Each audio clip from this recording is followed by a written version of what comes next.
quando eu fiz a instalação do medo, eu estava a responder a uma conspiração política que eu via, criada pela Troika, criada pelo governo de Entrão, criada pelos poderes fátuos, de aceitação, conformização das pessoas a aceitarem qualquer coisa, a aceitar o desemprego, a aceitar um bocadinho de pão, como antigamente, porque sempre era melhor que nada e, por outro lado, não havia alternativa. Eu estava, portanto, estava a responder zangado a uma crise política. E aí mostrei uma panóplia de medos, sendo que o medo é o melhor instrumento para nos tornar conformes, e dentro dessa panóplia de medos havia as guerras, havia o medo económico, havia o medo dos serial killers, havia o medo do papão, o medo do terrorismo, muito na moda, e havia também o medo da pandemia, porque as pandemias são, desde pelo menos a praga do Antigo Egito, as pragas do Antigo Egito são coisas que assustam e que umas são falsas pandemias, outras são verdadeiras. Eu, neste caso, já me ocorreu que houvesse aqui uma conspiração para nos fazer voltar umas décadas atrás, para nos fazer encolhermos, porque obviamente que vamos todos sair disto mais pobres, muita gente vai ficar desempregada, e vamos voltar a um certo retrocesso económico que nós não imaginávamos. A par disso, vai haver mudanças. Já se respira melhor porque a Greta ganhou.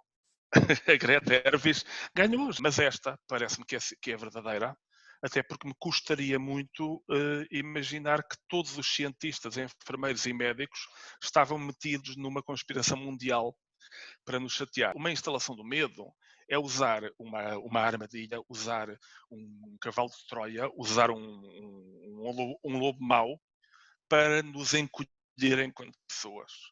Neste caso, até ver, a quarentena tem sido apenas uma forma de reação razoável, precisamente sem grandes medos, a um problema de saúde. E nesse sentido, eu acho que a instalação de medo explica, mas não explica muito, por enquanto. Por enquanto. No pós-pandemia é que eu vou ver. Nós, neste momento, eu sinto que o meu livro é um best-seller mundial, porque há vários leitores que estão a aplicar, e muito bem, algumas das lições do meu belo manual, que é como encolher pessoas e como virar autocrata em 10 lições. E nesse sentido, eu devo dizer que o meu aluno Bolsonaro merece 18. O meu aluno Trump, bom, esse leva 20. O meu aluno Viktor Orban na Hungria leva bastante e que, de facto, este é um bom tempo para virar tiranete. Aliás, as tiranias parecem sempre responder melhor às pandemias, porque quando a tirania não funciona, porque é uma ordem militar, evita que os jornais deem notícias e, portanto, as coisas ficam sempre bem de uma forma ou de outra. Mas, de facto, neste momento, eu acho que li isto num jornal, que é nunca houve tão poucas democracias no mundo. E só isso explica que nós, neste momento, estejamos no cimo do ranking, somos a 7ª melhor democracia do mundo, e isso não é porque nós tenhamos subitamente virado grande espingarda, é porque a concorrência baixou mesmo muito de nível. E isto era impensável dizer há 30 anos, mas neste momento Portugal é um país muito mais democrático do que quase todos os países das Américas. Mais democrático que os Estados Unidos, mais democrático que a Venezuela, mais democrático que o Brasil, mais democrático que o Chile, mais democrático do que a nossa vizinha Espanha, mais democrático do que a Alemanha, onde no dia do nascimento de Hitler, houve um Estado que permitiu uma administração pró-nazi. Quando a Alemanha é forte, os países à volta tremem. E neste caso, ninguém esperava, nem mesmo a senhora Merkel, que é uma pessoa muito sensata, ela deve estar em pânico a perceber que o país que ela enfim, geriu durante várias décadas, que volta a ter falta de pudor e volta a ter neonazis com a cabeça de fora. É evidente que um medo externo, mesmo quando justificado, é o melhor dos pretextos para encolher. De momento, Portugal, como disseste muito bem, ponto 1, é muito difícil nós avaliarmos a nós próprios. Portanto, seria arrogância da nossa parte, enquanto portugueses, considerarmos bons analistas do tempo em que Portugal está. Aí temos que pedir consultadoria externa. Ou seja, tem que ser um estrangeiro a olhar para nós. Porque um elemento num conjunto não pode abarcar esse conjunto. Mas, tendo isto em conta e tendo a nossa experiência de termos vivido a mais longa ditadura, ditadura fascista, na minha opinião, no século XX, neste lado do hemisfério, tendo essa experiência, penso que Portugal não está menos em risco de cair na estupidez, de momento, do que países que estão em circunstâncias de crise maior do que a Inglaterra, porque desde o Brexit que aquilo anda tudo louco por lá, como nós sabemos, do que a Polónia, que já é uma proto-ditadura. A Europa já não está pacífica. Não é óbvio, nenhum de nós pode dizer já, que 100% daqui a 10 anos está cá a União Europeia tal como nós a vimos.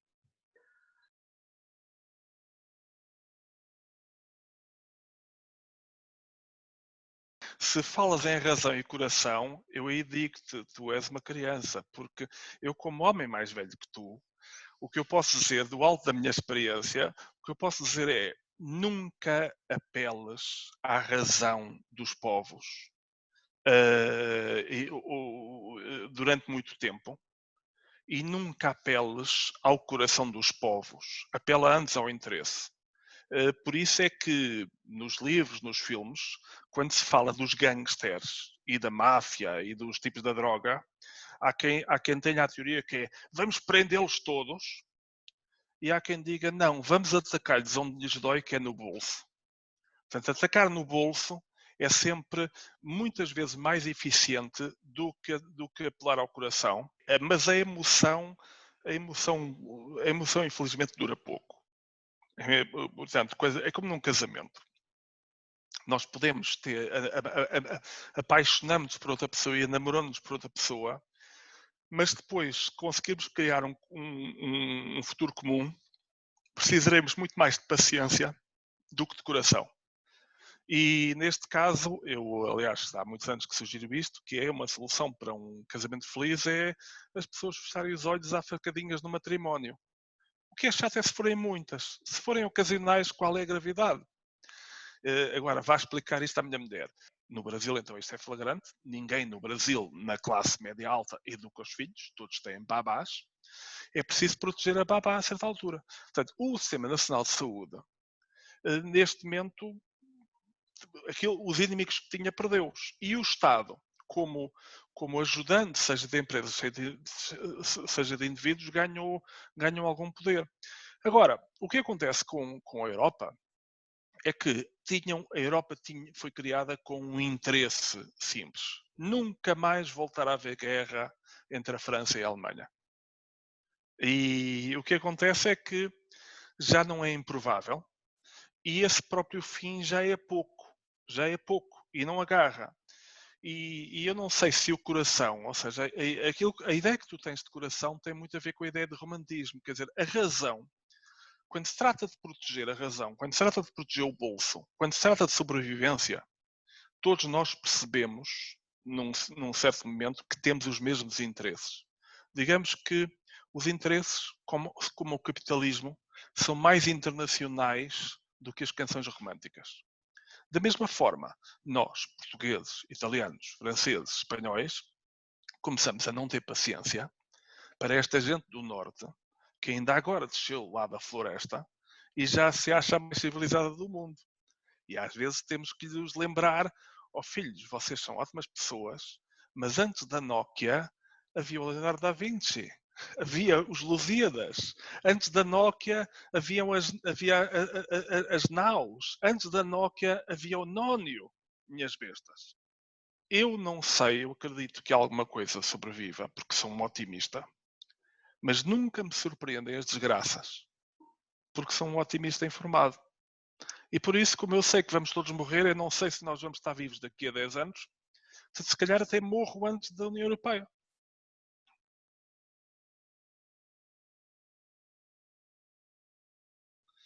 Quando eu escrevo um livro, quem manda sou eu. Quando eu escrevo um libreto para uma ópera, quem manda é o músico. Isto tem que ser dito sempre e repetido, que é uma ópera pode ter um péssimo libreto e a música ser má, e os cantores serem...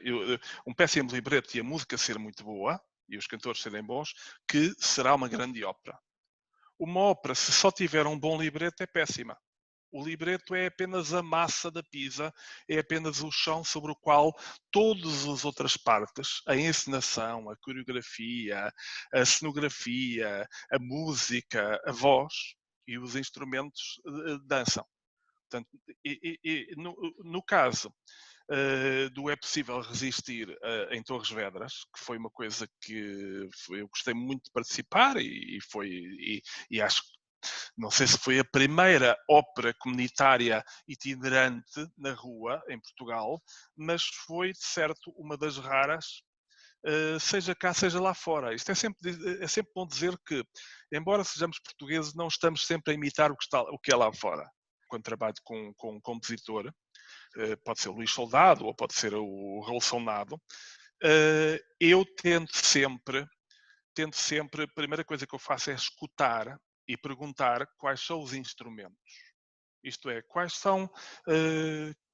Que cantores é que gostavas de ter? Quantas personagens principais? Homem, mulher, contralto, tenor. Quantos atos? Dura quanto tempo? Porque nós sabemos que a duração de uma ópera, aliás, para quem nos está a ouvir, nem sempre tem a ver com o folgo maior ou menor de quem faz. Por exemplo, na escrita, há pessoas que só têm folgo para o conto, não têm folgo para o romance.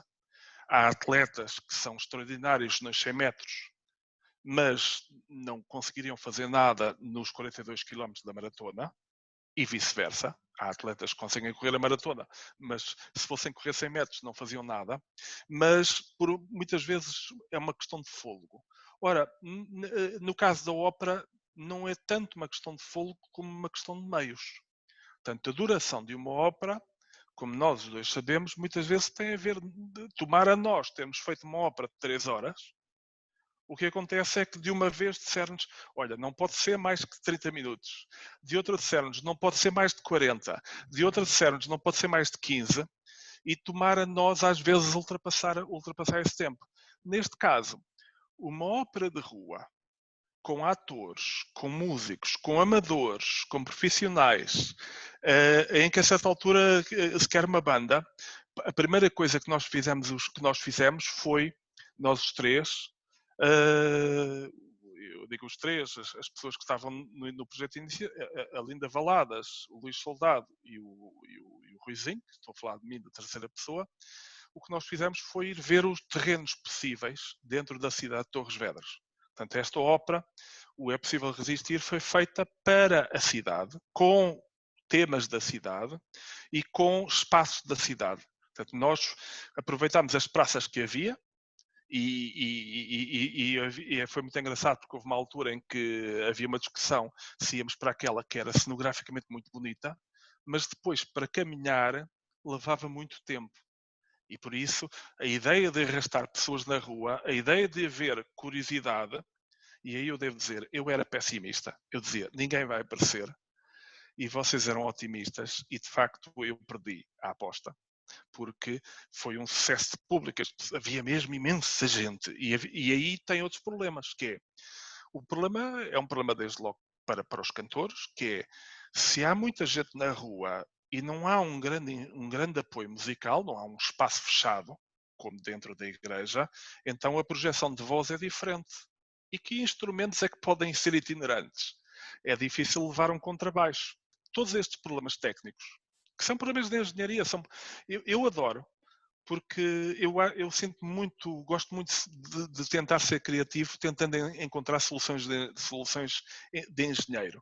Digamos que dentro de mim não há só um poeta, há um poeta que queria ter a mesma profissão que José Sócrates. O primeiro problema é uma história que seja fácil seguir sem ter entrado desde o princípio. E aí a solução pareceu-me óbvia, uma história de faca e alguidar, uma história que é a base quase da ópera que nós conhecemos, que é a ópera cómica, que é o jogo dos casais. É o velho jogo dos casais, do Zé está apaixonado por Maria, Maria que está apaixonada por Luís, que está apaixonado por Odete. E tendo esta estrutura base, isto permitia uma ópera carnavalesca, por exemplo. Tornou-se claro que, por muito que nos apetecesse fazer uma ópera pesada à Wagner, não era propriamente a ocasião.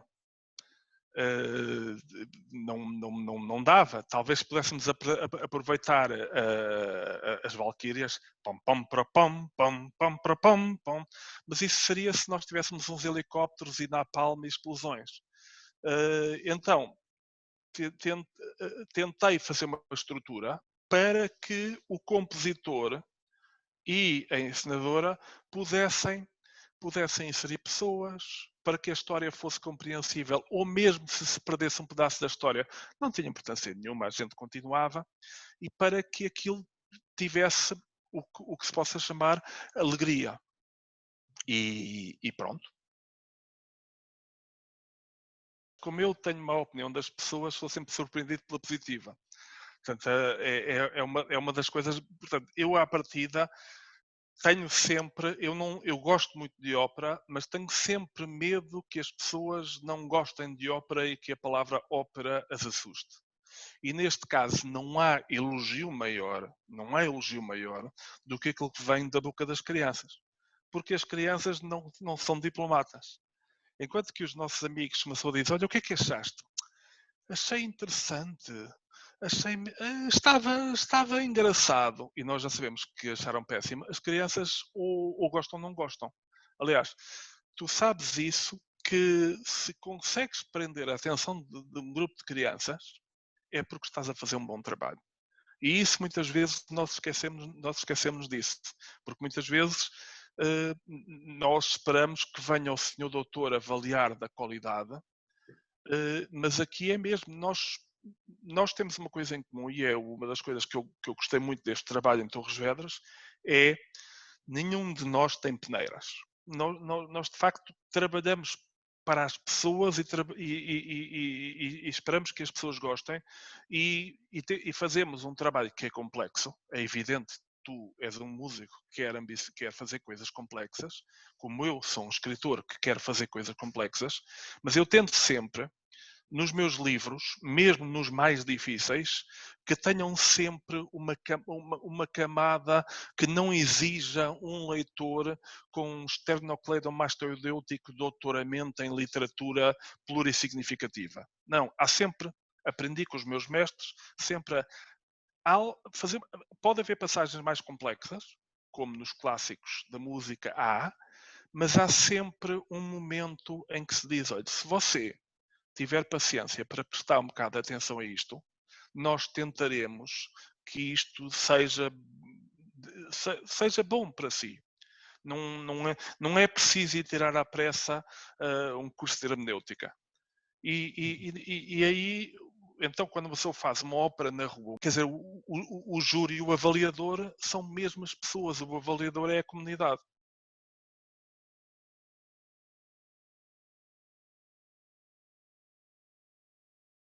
Quando uma pessoa faz um texto para ficar preso no papel, tenta atingir a perfeição. E isso é um dos trabalhos que eu faço e que ninguém me ouve, me dá vantagem sobre muitas artes, sobre muitos artistas, é que quem escreve pode ir corrigindo, ir revendo ao longo dos anos até encontrar um momento definitivo. As artes da performance, o teatro, a dança, a música, a ópera, nunca atingem a perfeição. Podem atingir um certo ponto de repousado, mas aquela perfeição a perfeição é inimiga da vida. Num texto, num poema, num romance, posso tentar alcançar a perfeição. Não haver uma vírgula fora do lugar. Numa coisa ao vivo, nós temos que saber aceitar e até tirar prazer das vírgulas fora do lugar. É evidente que a certa altura nós dizemos: epá, se tivéssemos um megafone maior, epá, se aqui o som estivesse maior, epá, se aqui isto estivesse assim, há sempre qualquer coisa que funcionaria melhor. Eu ainda me lembro, por exemplo, daquele final, aquele final com a banda a chegar e a encontrar o coro. Eu fiquei assim, epá, isto devia durar mais uns 10 minutos, porque é tão bonita aquela área final, é tão bonita aquela melodia, que eu digo, epá, e se a banda viesse mais longe? E se desta vez a banda viesse por aquela rua? Epá, e isto? A coisa feita ao vivo tem sempre muitos e se. Mas o lado bom da vida é que nós aceitamos os nossos erros. O lado bom da vida e as coisas mais importantes da vida são aquelas que nós não conseguimos controlar. A vida toda é feita de momentos irrepetíveis e que a maior parte das vezes dão a geneira e algumas vezes dão as geneiras muito engraçadas. E eu acho que precisamente esta nossa ópera comunitária em Torres Vedras foi uma asneira muito feliz. Foi feliz. Eu só tenho pena que não tenha sido mais récitas.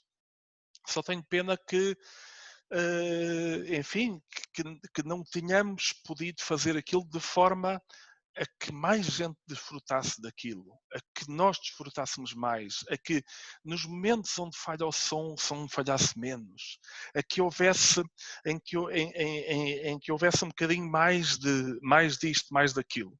Agora, foi muito feliz porque de facto tivemos uma disponibilidade muito grande do parceiro, e aqui não é passar a mão pelo pelo à Câmara, mas de facto nós podemos usar espaços que noutras circunstâncias poderia ser mais difícil usar. Aquela igreja, a matriz, é maravilhosa. Aquele largo que tinha, é um exemplo de aproveitamento, tinha aquelas redomas, se calhar ainda tem, umas redomas assim de 3 metros de largo, assim uns pilares em círculo, que permitia precisamente a cada uma das personagens pôr-se lá em cima. E esse aproveitamento do espaço natural eu tenho saudades, se calhar daqui a 15 dias podemos lá voltar lá a fazer isto.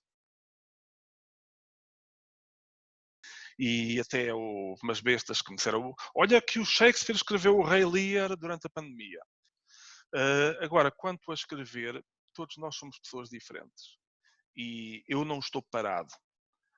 E só que também não sei, não, eu ando à procura, já escrevi muitos princípios de romance durante estes dias, durante esta quarentena que já vai mais de 40 dias, já escrevi muitos princípios de romance, mas nenhum chegou à água, todos eles morreram na praia.